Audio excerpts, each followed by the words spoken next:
So today's agenda. Okay, so for today, we will be covering a couple of things. We will be talking about what the jurisprudence exam is, the importance of the jurisprudence exam, what is a practice standard, what is a practice guideline, and the last one, a very important one, is how to navigate the CNO website. The CNO the website has so much information and so many resources, and at times it can be very overwhelming for clients to learn how to navigate the website. So today we'll be going over that, so it's a bit easier. So I hope by the end of this workshop, you're able to better understand the CNO website, how to navigate it, and what resources there are to help you prepare for this exam. Okay. Next slide. So what is the jurisprudence? This exam was basically created from CNO to assess the applicant's knowledge and understanding of the laws, regulations, bylaws, practice standards, and guidelines that govern the nursing profession in Ontario. So it's basically a legal framework that's been developed for all nurses to follow and the guidelines to follow when they work as a nurse.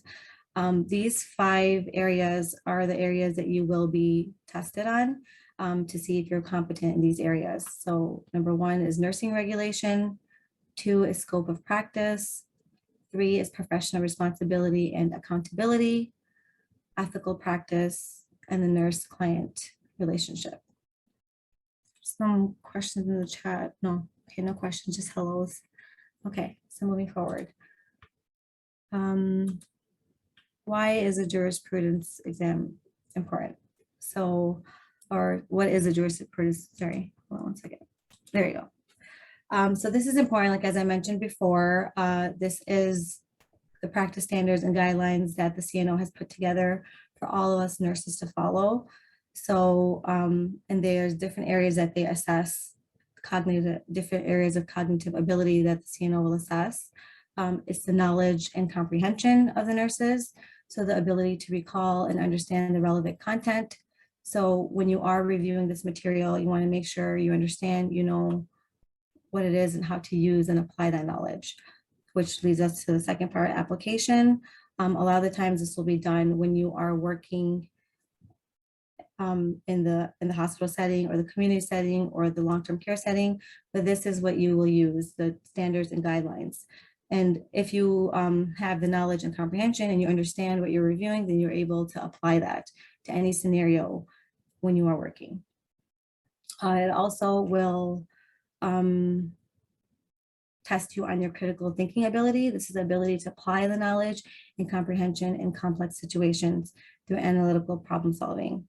So these are the areas that CNO will also be testing you to see if you're competent in those areas. And also when you are working in real life situations, if you come across something, there's an issue or something, this is the documents that CNO will refer back to see if you have shown competency, to see if you will be able to retain or if there's any liabilities. These are the documents that CNO will follow and go back to. So that's why they're very important. The jurisprudence in every province has their own laws and regulations. So for Ontario, the exam for the laws and regulations is the jurisprudence exam. Okay, any questions so far? Are we okay? Is everyone able to hear me? I can hear you, no questions so far. Okay, great. Okay, so as I mentioned before, the practice standards and the practice guidelines. So the practice standard is the outline, one second. The practice standard is outlined, it's there to outline the expectations for the nurses that contribute to the public protection. They inform nurses of their accountabilities and the public of what to expect of nurses. The standards apply to all nurses regardless of their role, job description, or area of practice, meaning whether you're working in a hospital, long-term care setting, or the community, these are the standards that you will follow, and these are the standards that CNO has put in place for you to go back to and refer to and to make sure the ultimate goal is to protect the public. Okay. Next is the practice guideline. So the practice guidelines are within the practice standard. These address specific practice related issues to help nurse understand their responsibilities and their roles and how to protect the public and make safe and ethical decisions when they are practicing. So to know the difference between a practice standard and practice guideline is important, especially when you are preparing for the jurisprudence exam. And so you can easily go back to the CNO website and know how to navigate it. So the difference is important to know. So just keep in mind that the guidelines are within the practice standard. Okay, so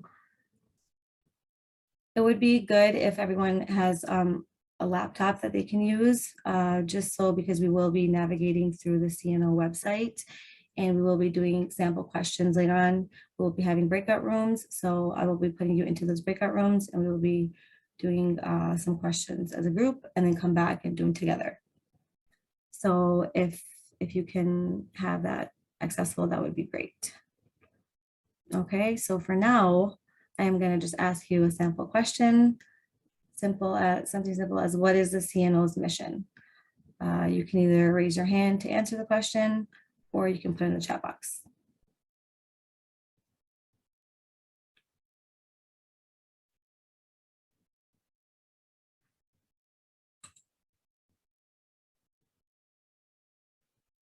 Does anybody raise their hand? Anybody just guess from the explanation that Sheila gave prior to the question? She gave the response. Julia? Julia is hands up. Oh, I see two participants raising their hand. Yeah, Julia and Leslie. So Julia first and then Leslie. The mission of CNO is to regulate nursing in the interest of the public. Yes, that is correct. Great job, Julia. So yes, basically it's what she said, and to protect the public. That is the main goal of CNO. Leslie? Okay. Sorry? Leslie's hands. Oh, okay. Go ahead, Leslie. Yeah, do you want me to do the mission or you want me to do number 2, the 2 documents? You know what? You can go for number 2. Okay, it would be the practice standard and the practice guidelines that they will be using to follow. Great, you were listening. Good job. So yes, those are the 2 main documents, as I mentioned before, and that's why they're so important, because that is what is put into place and for all of us nurses to follow and refer back to. So this is why the jurisprudence is one of the requirements that needs to be met and is mandatory to receive registration with the CNO.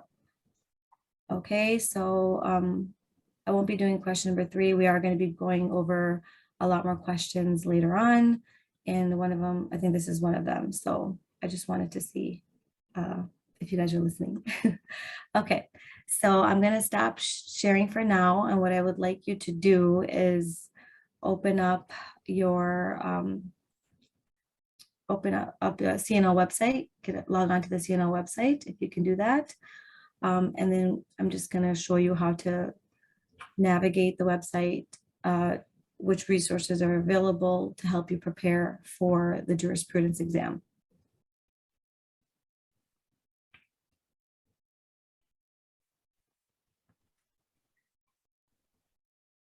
So, well, you would just go on the homepage of CNO. We'll start from there.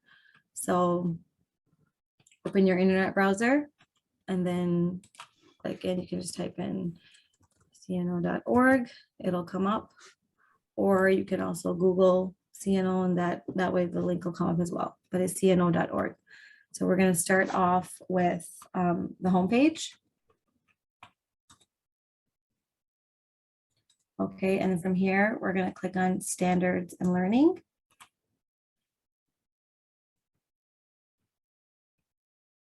Okay, and then from here, if you just look towards your left, you'll see the standards and guidelines.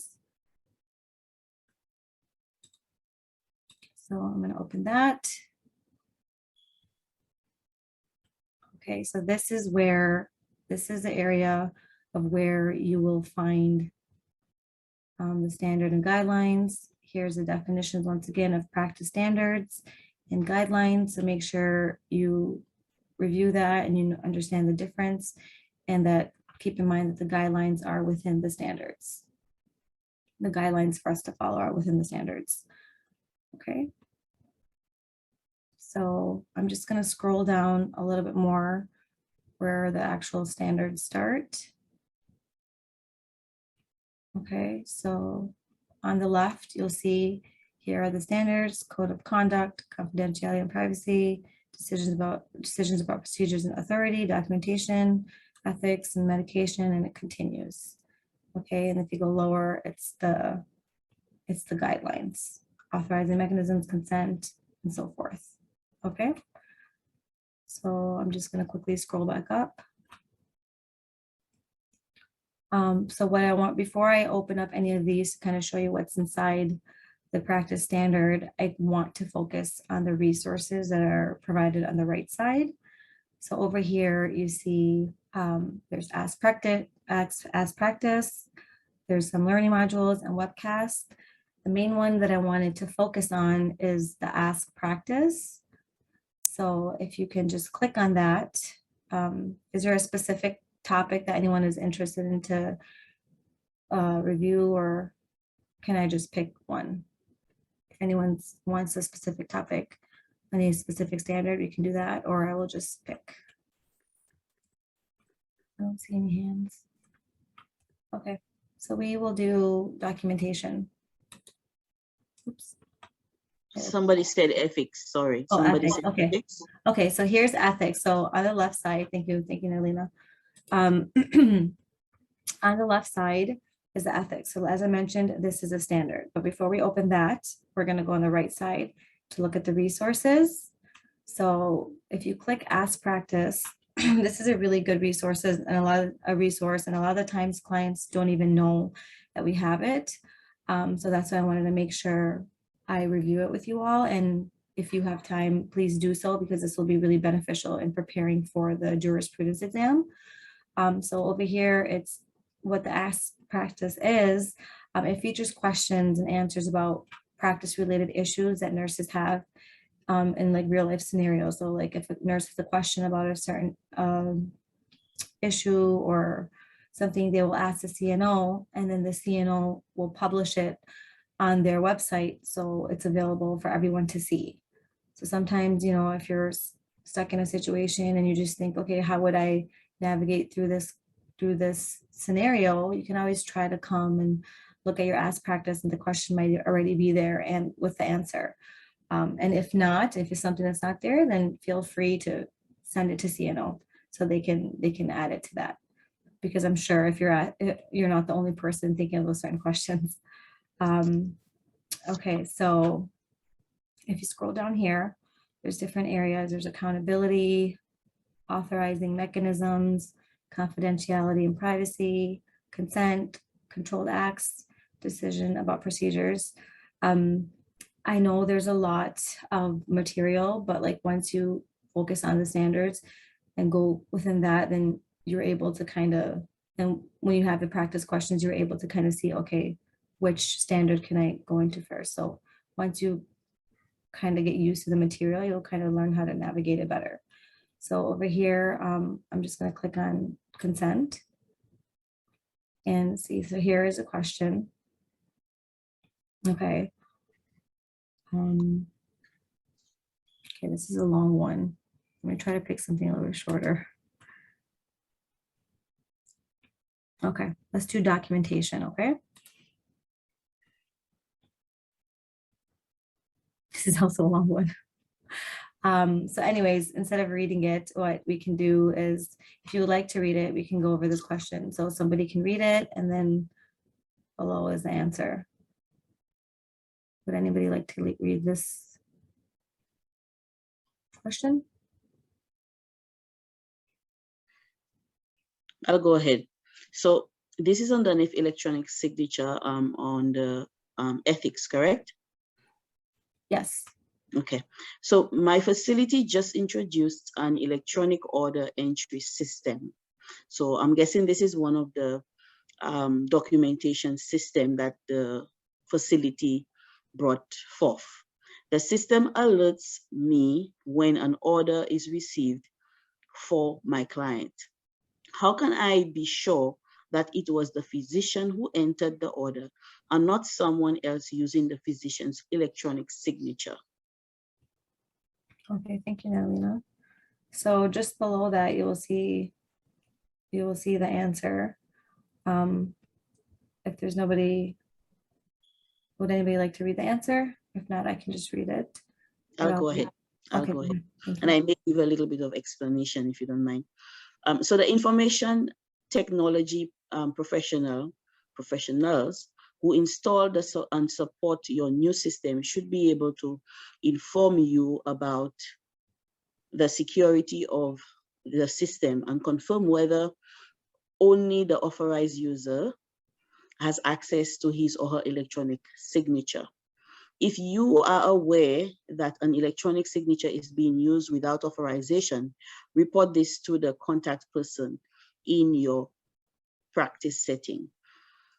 Healthcare professionals can protect the integrity of their electronic signatures by, and they give a list of reasons, examples, maintaining the confidentiality of passwords or other access information, changing the password as per facility policy, or more frequently, if security is at risk, and using passwords that are not easily deciphered, logging off logging off, not using the system, or when leaving the terminal, ensuring that the keyboard and monitor are placed to ensure maximum privacy and confidentiality, and advocating for appropriate education and technical support.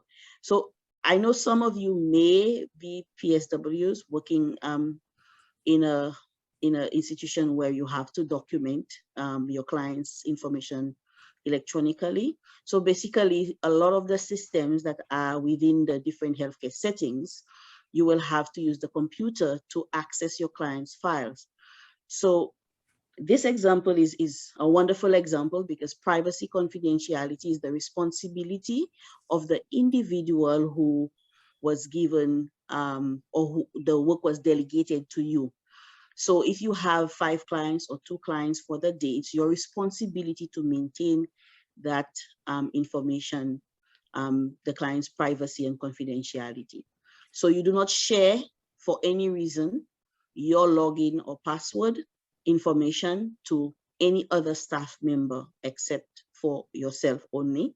And when you are on the computer, as soon as you're done, you log off and you close the system so that nobody else can come in and put in information that you did not input into the system. I'm hoping this explanation was clear enough. So this is a very, very good example of electronic signature misuse and tips as to how to maintain confidentiality, privacy of your client. Below, if you see the related links, you will see they have added additional documents, standard statements for documentation, confidentiality, privacy, and telepractice. So underneath each ask practice question, you will get a number of documents that would support what CNO's response is or where they receive the response for you. Thank you. Thank you, Nalina. So yeah, underneath each question, as Nalina mentioned, you will see these links for more resources. So this kind of shows which standard is used. So you can refer back to the document. And this is, I don't know why it's going backwards. I want to start from the top one moment. Okay. So here it is. Okay. So if you open the document and you kind of scroll down, you'll see the practice standards, but there's a certain specific area, which is the indicators. So here, the standard statement indicators. this is the area to focus on. The indicators is what you will help you prepare for the jurisprudence exam. So make sure you review this area. This is what the CNO will be focusing on. Okay. Leslie's hand is up. Yes, Leslie. Sorry, what do you call it here in Canada with the Privacy Act? Because in America, we call it HIPAA. What do you call it here in Canada? Do you call it HIPAA as well? Health Information Act. That's what we have it. What do you call it here? I believe it's the correct me if I'm wrong, Natalie. I believe it's also the FIPA. Yes, on CNO's website, you can also get the document on that, when it started, why it is there. Sorry, can you just everyone please mute themselves? Where it started, how it started, and why it is important to know this document, especially when it comes to clients' privacy or information. Yes. Okay. Oh, and there is also the, I think the JOACO. We will be sending you the links for both HIPAA and JOACO so that you can read these documents. Okay. Any other questions? Just go back to here. So remember to focus on the indicators that are within the practice standard. Okay.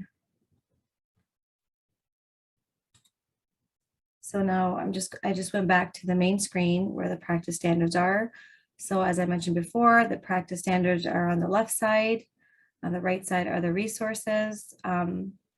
Past practice that we just went into is a great one for the scenarios to review. And then there's also learning modules that you can click on. These are really helpful too, in case you're driving or going somewhere, you can just kind of listen to them, connect to, your Bluetooth and listen to them. There's a couple of videos as well, and they're fairly short videos, just a couple of minutes long. So you can go through each video. It's just another resource available for clients to review about that standard. Okay, this is also helpful. And then there's also the webcast as well. So some more videos for clients to view. So if you're not in the mood to read all that, you can save that for another time, and you can also review these videos as well to help you prepare. Okay. So I guess now I can stop sharing. Is there any questions of how to navigate and get to the standards and guidelines to show you where the practice and standards are, practice guidelines are? So is there any questions regarding that? Any clarifications anybody needs?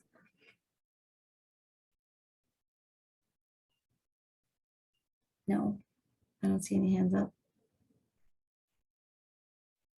Okay, so the next step, the next portion of the workshop is going to be, we're going to have breakout rooms. We're going to send out practice questions. Natalina will email all the clients practice questions. There's going to be about 25 questions. I think there's 20 people. So we had mentioned that we will probably do 4 groups of 5, I guess that could work. And then what we'll do is she will send out the email with the questions. So please check your emails. You'll get the questions. And then each group, 1, 2, 3, and 4, will do 5 questions each. So group 1 can do 1 through 5. Group 2 can do 6 to 10. And we'll cover all the questions that we can that way.